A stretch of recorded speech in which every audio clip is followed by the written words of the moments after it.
Let me tell you how all this started. A while back, my life fell apart in ways I never saw coming. First, there was the betrayal that ended my marriage. My wife cheated on me. It wasn't something I expected, at least not until it slapped me in the face. We'd been drifting apart for years, but finding out she'd been seeing someone else cut deep. I still remember the moment I confronted her. She didn't even try to deny it. Instead, she acted like I was overreacting, like what she did wasn't a big deal. That's when I knew we were done. No apologies, no second chances, just packing boxes and signing papers. It hurt, sure, but staying would have been worse. Fast forward a few months, and I was still adjusting to being single again. My daughter, Mia, was living with me full-time after the divorce. She was my rock during everything, and honestly, I don't know what I would have done without her. Things weren't perfect, but we had each other. Then came the day my best friend Claire asked if I could watch her daughter, Sophie, for a week while she went on vacation to Hawaii. This wasn't unusual. Claire liked her breaks, and Sophie practically lived at my house anyway. So I said yes. What I didn't expect was that this simple favor would turn into the biggest fight of my life. The first couple of days were normal. Netflix marathons, junk food, the usual teenage stuff. But on day 3, things changed. At dinner, I called Sophie down from her room, but she didn't answer. Mia said she hadn't seen her since lunch, and that's when this weird feeling hit me in the gut. I walked upstairs, knocked on her door, but got nothing. The door was locked, which was strange. Sophie never locked her door. Something was off. I grabbed the spare key from the hallway drawer and opened it up, my heart pounding. That's when I saw her. Sophie was lying on her bed, barely breathing, surrounded by empty pill bottles and a folded note. My vision blurred as I dialed 911. Mia stood frozen behind me, crying, asking what was happening, but I couldn't find the words. Everything moved fast after that. The ambulance showed up, EMTs firing questions at me, and I was texting a neighbor to watch Mia while we headed to the hospital. In the ambulance, I called Claire. She was still lounging at her resort. Through choked sobs, I told her what happened, expecting her to drop everything and rush home. Instead, she hesitated. "Is it really that serious?" she asked. "Maybe she just wanted attention." I felt my stomach drop. My head spun in disbelief. How could she say that? At the hospital, the doctors explained they needed to pump Sophie's stomach. I texted Claire right away, thinking surely now she'd realize how bad it was. But her response knocked the wind out of me. "Changing flights costs $200. It's expensive. Plus, you don't need to go to the hospital every day. That's literally what nurses are for." I stared at my phone, blood boiling. I wanted to scream, but I knew Sophie needed me more than I needed to deal with Claire's drama. So I took off work, used my vacation days, and spent 3 straight nights sitting in a chair beside Sophie's hospital bed. One night, she looked at me and said, "I think my mom doesn't love me anymore. Why isn't she coming back for me?" I didn't know what to say. I just hugged her, feeling this wave of anger swell in my chest. Throughout it all, I kept sending Claire updates, photos, texts, anything to keep her in the loop. But her responses got shorter, colder. Meanwhile, she posted beach selfies online with captions like, "Living my best life." That's when it hit me. The Claire I thought I knew, the devoted mom she claimed to be, was gone. When Sophie was discharged, I set her up in a safe, comfortable room at my place. I tried talking to Claire about everything, but she brushed me off every time. Finally, she showed up at my house, a full day after landing. She was deeply tanned, relaxed, like nothing had happened. She gave Sophie this awkward half-hug and immediately started asking about the luggage she'd left before her trip. As I explained Sophie's recovery plan, Claire's eyes darkened. Her jaw tightened with every word. Then, suddenly she snapped. She stood up, accusing me of parenting her child behind her back. Her voice got louder, shouting about me overstepping boundaries and blowing things out of proportion. "It was probably just for attention," she spat. That's when I heard a choked sob from the hallway. Sophie stood there frozen, tears streaming down her face. Claire barely glanced at her. "Are you kidding me?"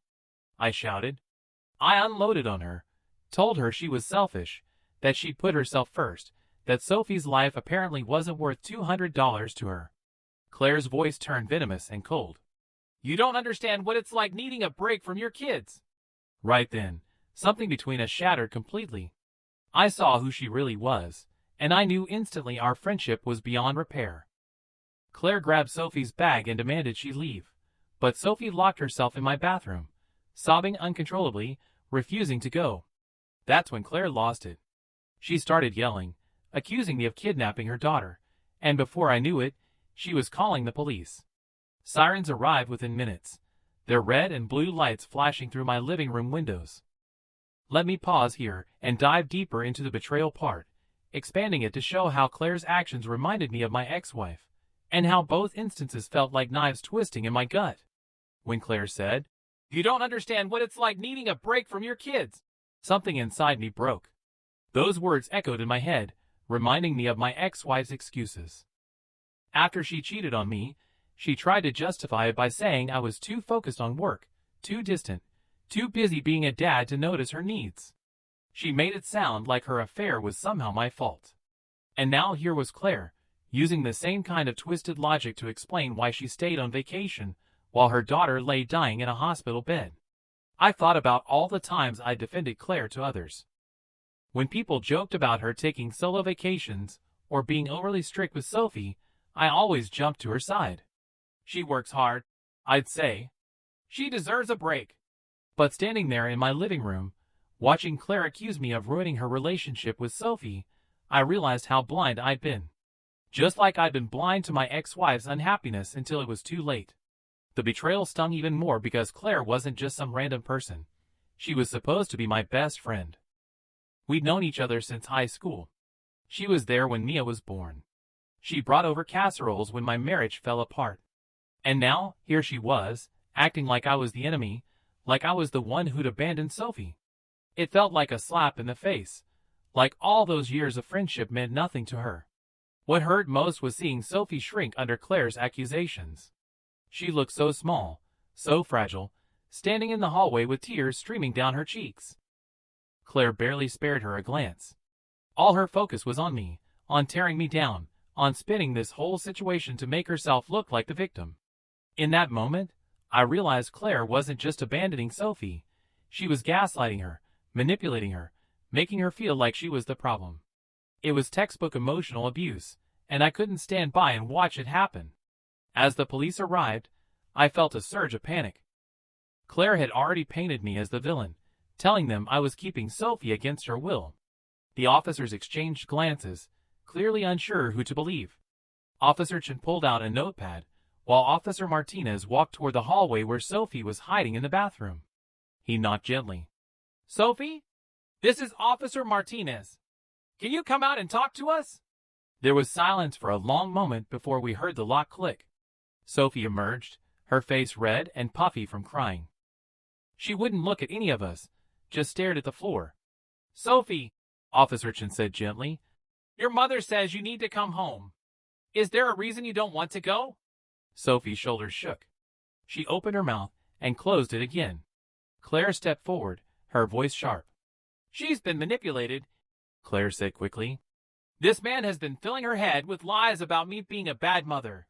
Of course she's confused." I watched Sophie shrink further into herself. The officers looked uncomfortable, clearly unsure how to handle the situation without concrete evidence of abuse or immediate danger. They seemed inclined to side with the parent. "Sophie," Officer Martinez said, "legally, we need to return you to your mother's custody. If there are issues at home, there are proper channels to address them." Sophie's head snapped up, panic flooding her features. She looked at me desperately, but what could I do? Claire was her legal guardian. The system was working exactly as Claire knew it would. Claire grabbed Sophie's bag from where it sat by the door. "Come on, Sophie. We're going home." Sophie moved like she was walking through quicksand. At the door, she turned back to look at me one last time. The devastation in her eyes made my chest ache. "I'll check on you," I called out, but Claire's sharp laugh cut through the air. "I don't think so," she said. "You've done enough damage. Stay away from my daughter." The officers followed them out, making sure the transfer happened smoothly. I stood in my doorway, watching Claire march Sophie to her car. Sophie climbed into the passenger seat, her movements mechanical. Claire slammed the door with unnecessary force. As they drove away, Officer Chen lingered on my porch. "If you have concerns about the child's welfare, you can contact Child Protective Services," she said quietly. "Document everything." I nodded numbly. The house felt eerily quiet without Sophie's presence. Mia appeared at my side, having watched everything from the stairs. "Dad, is Sophie going to be okay?" she asked, her voice small. I pulled her into a hug, wishing I had an answer. Over the next few days, Claire doubled down on her campaign to paint me as the bad guy. She reached out to mutual friends, spinning a story about how I'd tried to steal her daughter, how I was obsessed with her family, how I'd always been jealous of her having a child first. Texts and calls poured in, from confused acquaintances, skeptical friends, even people I hadn't spoken to in years. Some listened politely, but remained unconvinced. Others cut ties entirely. At work, I struggled to focus. Every time my phone buzzed, I hoped it might be Sophie, but it was always another friend questioning my actions or cutting ties entirely. Claire had been thorough, reaching out to everyone in our social circle. 3 days later, Mia came home from school looking shaken. She dropped her backpack by the door and slumped onto the couch. "What's wrong?" I asked, sitting beside her. Mia bit her lip. "Sophie's mom was at school today." My blood ran cold. "What do you mean?" "She was waiting by my locker after last period. She said, 'You need to stay away from Sophie. You're a bad influence, and you're trying to break up their family.'" Mia's voice cracked. "She said if I try to talk to Sophie, she'll make sure we both get in trouble." Rage bubbled up inside me. Claire was now targeting my daughter, trying to isolate Sophie even from her closest friend. I grabbed my phone to call the school, but Mia stopped me. "Dad, please. It'll just make things worse." That night, I drove past Claire's house twice, hoping to catch a glimpse of Sophie. The curtains were always drawn, her car parked in the driveway. I knew they were home, but the house looked lifeless. Desperate, I remembered Claire's mother lived across town. Maybe she could help. I'd always gotten along well with Mrs. Patterson, and surely she'd be concerned about her granddaughter. I called her on a Thursday evening. She answered on the third ring, her voice warm and familiar. "Mrs. Patterson, it's me. I need to talk to you about Sophie." The warmth vanished instantly. "I've already heard all about your behavior," she said coldly. "Claire told me everything. How you tried to turn Sophie against her own mother, how you exaggerated a cry for attention into something serious." "That's not what happened," I protested. "Sophie was in the hospital for 3 days. She could have died. Claire said you're obsessed with her family, that you've always been jealous of her having a daughter first." Mrs. Patterson's voice grew harder. "I think it's best if you leave my family alone." The line went dead. I sat there, phone in hand, feeling completely helpless. Claire had poisoned everyone against me, even her own mother. The weight of Claire's manipulation pressed down on me like a suffocating blanket. Every attempt I made to reach out, to explain the truth, only seemed to dig the hole deeper. It was as if she had constructed an impenetrable fortress around Sophie, a labyrinth of lies and hostility that kept everyone who cared about her at bay. And yet, despite the isolation, I couldn't shake the image of Sophie's tear-streaked face as she climbed into Claire's car. Her eyes haunted me, pleading, broken, desperate. Mia started withdrawing too. She stopped talking about Sophie altogether, but I could see it in the way she absent-mindedly scrolled through her phone late at night or stared blankly during dinner.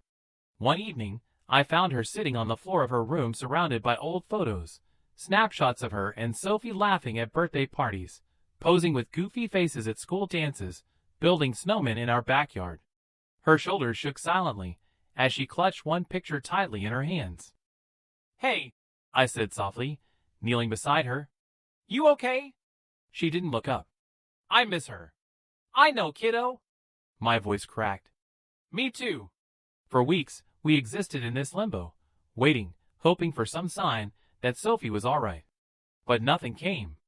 No texts, no calls, no messages slipped through Claire's iron grip. Then, one rainy Tuesday afternoon, something unexpected happened. I was at work when my phone buzzed with an unfamiliar number. The caller ID read restricted. Normally, I'd ignore it, but something compelled me to answer. Hello? There was a pause, then a shaky whisper. Mr. Harris, it's Sophie. My heart leapt into my throat. Sophie? Are you okay? Where are you? I'm not sure, she stammered. I think I'm near the park downtown. Can you come get me? Of course, I said firmly. Stay where you are. Don't move. I'll be there in 10 minutes. By the time I arrived, rain was pouring down in sheets. I scanned the deserted playground until I spotted her huddled under a tree, soaked to the bone and shivering. Her hair clung to her face, mascara smudged beneath her swollen eyes. She looked smaller than ever, like the world had worn her down to nothing. Sophie! I called, rushing toward her. She flinched at first, then practically collapsed into my arms. I wrapped my coat around her and held her close as sobs racked her body. It's okay, I murmured, though I wasn't sure if it was true. You're safe now. We drove back to my house in silence, the heater blasting against the chill. When we walked inside, Mia gasped and dropped the book she'd been reading. For a moment, they just stared at each other, wide-eyed and trembling. Then Mia ran forward, throwing her arms around Sophie so hard they both nearly toppled over. Don't ever leave again, Mia whispered fiercely. Sophie nodded, tears streaming down her face once more. I won't. I promise. Once Sophie was settled on the couch with a blanket and hot chocolate, I knelt in front of her. Tell me what happened. She hesitated, glancing nervously toward the door. Mom, she's worse than before. She barely talks to me unless it's to yell. She took away my phone, locked me in my room. She said I wasn't allowed to see anyone, not even Grandma. I heard her talking on the phone last night. She sounded drunk.